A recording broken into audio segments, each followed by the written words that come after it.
Your press review this morning. Do grab yourself a copy of the Standard newspaper. Let's get to our Friday sports chat now. And Premier League leaders Tusker FC travel to Western Kenya today for their match against Muhoroni Youth tomorrow. So the 2012 champions have won 4 of their 6 matches and could cede ground should they not sweeten their tea away, and Chemelit, who welcome tax collectors KRA, win their home fixture. The round of 7 matches this weekend promises shocks and fireworks, as it happened last weekend when top fry Nakuru cut Mahia to size. Mahia travels to another troubled side, Bandari, on Sunday. And for a detailed look at the weekend matches, I now hand you over to our sports editor, Joshua Kemboi, with his guest, Patrick Courier.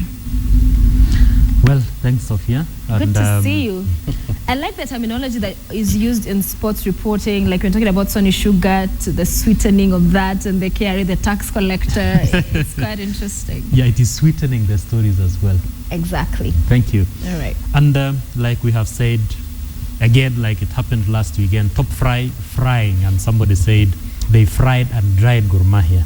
AFC Leopards welcome the same team called Top Fry. Will they again be skinned and dried? We wait to see. But joining me in the studio is our regular sports or football analyst, Patrick Courier of Futa.com. Welcome to again the studio, Patrick. Thank you, Joshua.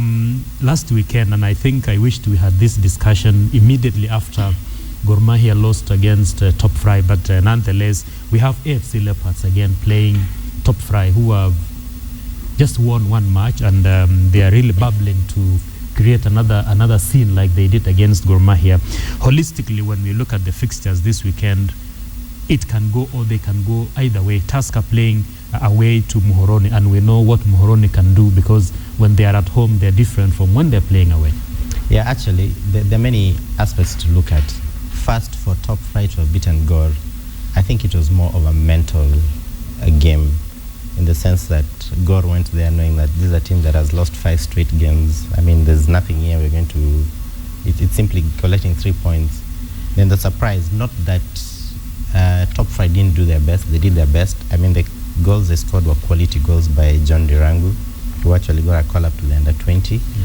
Now they're going to ride on that. I remember talking to the CEO, Robert Muhoroni, and I asked him, okay, so is this the beginning of your race to the top 8? Because he believes they'll get to the top 8. And he's like, yes, their season has just begun. Now they're going to ride on that momentum against AFC Leopards. If you look at AFC Leopards, they've not been the best performers so far, other than when they downed Sony Sugar, which was actually the first goal that Sony conceded. They did quite build up on that in the last game, and they posted a 0-0 draw. So I think going into that game, Top Fry actually has the upper hand. They have the momentum, they have the belief that they're actually going to down them. Now, if you look at other games, Chemelit, KRA have actually been on a free fall. Yes. Since I think the last time that we spoke. And Chemelit, the thing that works for Chemelit is that first they're at home. Yes. So and then secondly, Chemelit has a very consistent squad. If you look at Chemelit, if you look at their defense, which was one of the best in the last season, is that they have pretty much the same defensive setup. Exactly. You know, your Willie Zouma, your Charles Odero, James Agembe, Jaira Sadira at the back. So it's going to be a tough game. But then nonetheless, KRA are a very good team. I think they're just yet to get their act together. Exactly. They've not begun badly. I mean, where they're positioned. But then the last time they were 5th, I think now they're 10th. So they've been dropping, so they need to pull up. Muhoroni Tusker. Interesting match. Yes, very interesting match. Tusker is yet to lose a game. And by the way, Chemelit also yet to lose a game. The only 2 teams that are yet to lose games. Tusker, they're on a high. Yes. They've been winning very well. They're top of the table. I mean, they've won 4, they've drawn 2 games. But then Muhoroni, if you look at the last 3 games, they've actually won the last 3 games. Exactly. And then if you ask any team that goes to Muhoroni, they'll tell you it's not easy winning in Muhoroni. Exactly. They've got a very hostile followers, so that intimidates the visiting team. That's one. And then secondly, the pitch is not the kind of pitch that other visiting clubs are used to. Exactly. So that will work to their advantage. Because when you look at Tusker, they're used to Nyayo and sometimes Kasarani. Exactly. So those are very well. So they'll go and find an environment that they're not very used to. But then if you look at their setup, with Kimanzi, they're very tactical. But then again, if you look at Tusker, one of the worrying things is that they've conceded a goal in each of the 6 games they've played. Exactly. So they'll score, yes, the average score is 2, because 4 of the 6 games they've scored 2 goals. One they scored 3, the other one was a draw.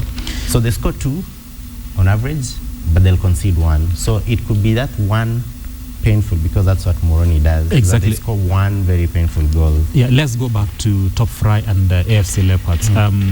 From the premise that Top Fry won against Gor Mahia and AFC were watching them losing that match, would it be true now to say that they will be approaching that match knowing that they will not face this guy with their unclean hands, if I may use the word?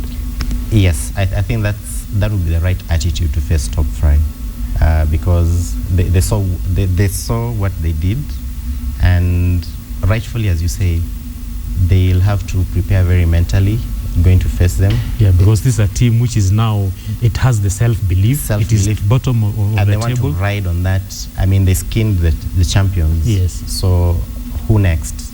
Because if you can beat the champions, then you just beat the next team that you meet. Okay, let's talk a little bit about Ulinzi Stars, who have made changes in the last 10 days or 11, because after the exit of Salim Ali, Onyiso, the former Kenya #1, was put there temporarily, and we are getting news that Robert Matano could be heading to the military side. What will work for Matano at Ulinzi? Very many things. Okay, first, I've heard someone saying that Mathare is the kind of coach who, he's a quick fix coach. So what happens is you begin your season, but somewhere along the way you'll realize you didn't get the right coaching staff. Yes. But Mathare will always be somewhere watching and waiting. So someone joked that he looks at results, and then depending on where you're positioned, he makes an application. Yes. So by the time you part with your coach, then he's always the person top of your mind to hire. Now, a lot has been said about Matano. A lot of people said he's very militant. Now he's going to and now if he's going to military Ulinzi, then that's exactly where he should have been all this time when people have been calling him militant. Yes. Now, what will work for him is that Ulinzi, part of the squad that won the 2010 season, actually 15 of those players are still part of Ulinzi. Yes. And they actually won the league in 2010. Stephen Maruru and Ogola and all those guys. Yeah, Steve Ochola, you know. Some of those players are still there. Francis Ochieng, the keeper. So what will work for him is that the winning setup of Ulinzi is still there. I think it's just that over the time, over the years, it's that getting combinations with the new players who've been coming in has been a bit difficult for coaches. Now Matano is coming to find that. Then secondly, if he's indeed military, as people say, then he's found the right outfit, because it's kind of either you are disciplined, it's either you follow the rules or you don't. Yeah, because you could see that last season in Tusker, there was a lot of changes in his lineup. You'd never know who's playing next, because there's no consistency. Yes. You find the whole defense is new, and a lot of people say that a lot of players couldn't cope with him, and they just stopped coming for training, and they eventually got dropped from the team. But I think, being the disciplined forces, then we'll expect that Ulinzi, they can actually cope with this style of coaching. Yes, exactly. Yeah, but then I think for Matano, right now if you look at Ulinzi has actually drawn 5 games of the 6. They're actually the draw specialist. Exactly, so far. And then they've only scored twice. So he has a lot of work to do. Especially the forward line. And that's exactly the issue that Ulinzi had in the past season. Yeah. Their forward line was wanting in terms of how many goals they scored. That was their major problem. Exactly. So looking at tomorrow, Chemelit versus KRA, Sofapaka versus City Stars, Muhoroni and Tusker. We've spoken about Tusker. We've KCB. Unfortunately, this is a team again coming to. Actually, it would be nice to talk about KCB. Yes. You know what happened to KCB is that last season, out of the awards that were given out by the KPL, KCB actually won the most. I mean, their coach was the coach of the year. Yeah. Midfielder Brian Osumba was midfielder of the year. Jacob Kelly was the top scorer with 17 goals. But now, if you look at what happened at the end of the season, is that the core players left. Yes. Jacob Kelly scored 17 goals. And how is Alwanga scored 9. And Brian Osumba scored 2. So the 3 key players amongst themselves scored 28 of the 40 goals that they scored, which is 70%. Now they all left. Now, what that has done is that it's exposed the Premier League Coach of the Year it's brought him down to become he now looks like he's an average coach. Yes. Because or probably the bank did not open the vaults for them to buy more players. Maybe. But if you look at KCB, over the years, they don't really sign your very big names. Yeah. But then if you think about it, I mean, they took on Francis Ouma. Yeah. He was a player of the year in 2008 and the top scorer. So you'd expect that Kelly left, yes, but you have Ouma to replace him. So there's some of that. Good. Patrick, very interesting matches, as you can see on the board there. We have those are matches you can pick your team. Sunday we have 3 matches. Ulinzi Stars, which actually might be Matano's if he signs the contract today. That will be his first match against Thika United. And Bandari, like we spoke earlier on, will be home to Gor Mahia. Again, this is a team which will want to really make sense of this Bandari team, because losing to Top Fry about a week ago, they will want to redeem themselves that big. Sony Sugar, again, who are doing very well there, will be against Mathare. Mathare, another team in the top or in the bottom 5. That is, they are actually number 13 on the log there, as you can see on that board. If we may just move across the borders, and this is a match which will be of interest to Sophia Wanuna. This is the EPL now. Your team, Manchester United, I'm sure you know the position they are right now. And for your information, they are playing Aston Villa tomorrow. Yes, temporary walls. Yes. I like the spirit, and yes. I also like the spirit of David Moyes, because for a very long time he has said, yes, we slip up, but we don't really fall completely. We will be watching how they will be doing against Aston Villa tomorrow. And Korir, we will not leave this set before talking about Manchester United and Bayern Munich, in the sense that Bayern Munich will be playing Manchester United in the first leg quarterfinal of the UEFA Champions League. And Bayern have just come from winning the Bundesliga in Cloud9. In Cloud9 right now. I don't know what you make of that match next week, Manu and Bayern. I'll quickly tell you that Manchester United is there for the numbers. I mean, absolutely, I'll give them no chance against Bayern Munich for very many reasons. On Tuesday, they just won the league, the Bundesliga.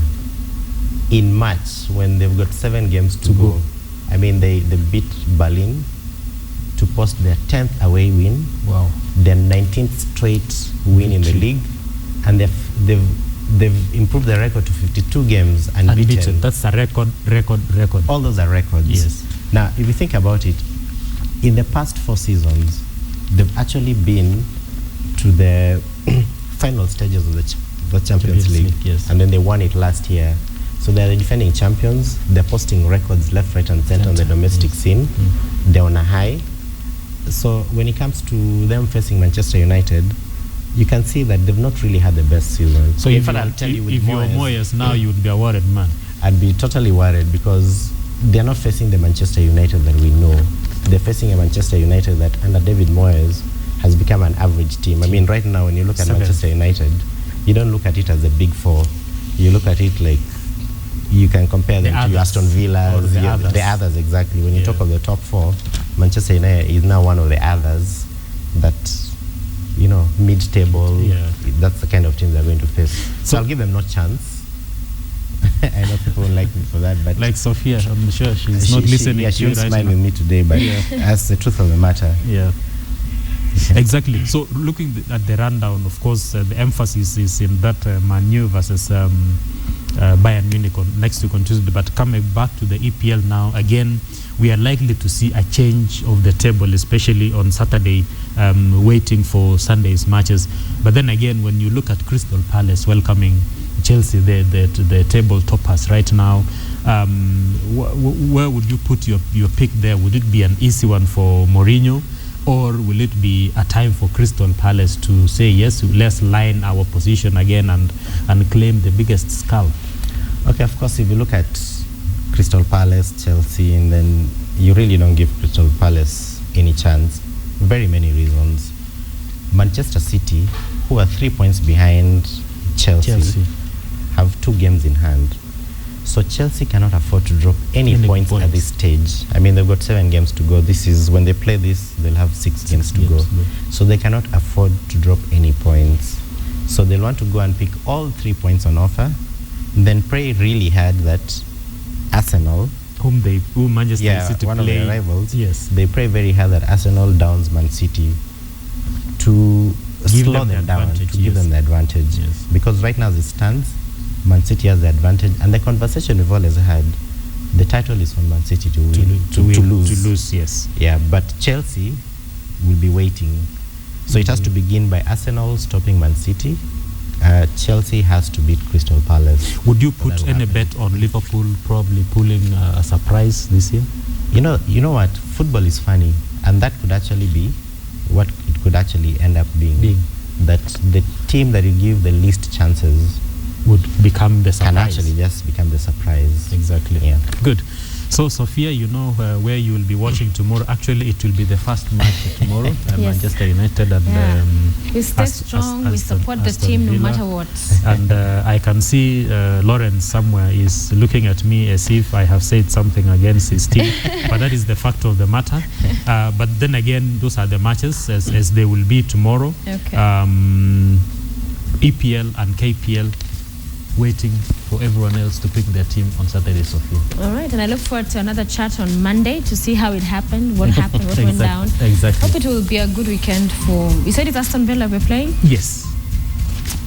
Mungu atusaidie tu. Tutaomba. You can place your bet now. If you're one person who bets, probably you will win. You will win something out of it. And I mean, this is when the team needs her support. Her support, yeah. And many other followers. Yes. Including Lawrence. You know what happens is that a lot of people disown their teams because they're doing badly. Like I'll tell you right now, there are much fewer Manchester United fans.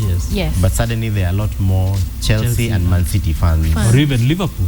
Yeah, even Liverpool. And even Liverpool. They are now people just showing shift some signs. because you sit there, watch your team being beaten. You're those like, are fair I don't support They're this not team anymore. fans. Yes. They're not really fans. Yeah, those are just supporters of the winning. They only associate with people who do well at that time. And you don't want to be married to such a person.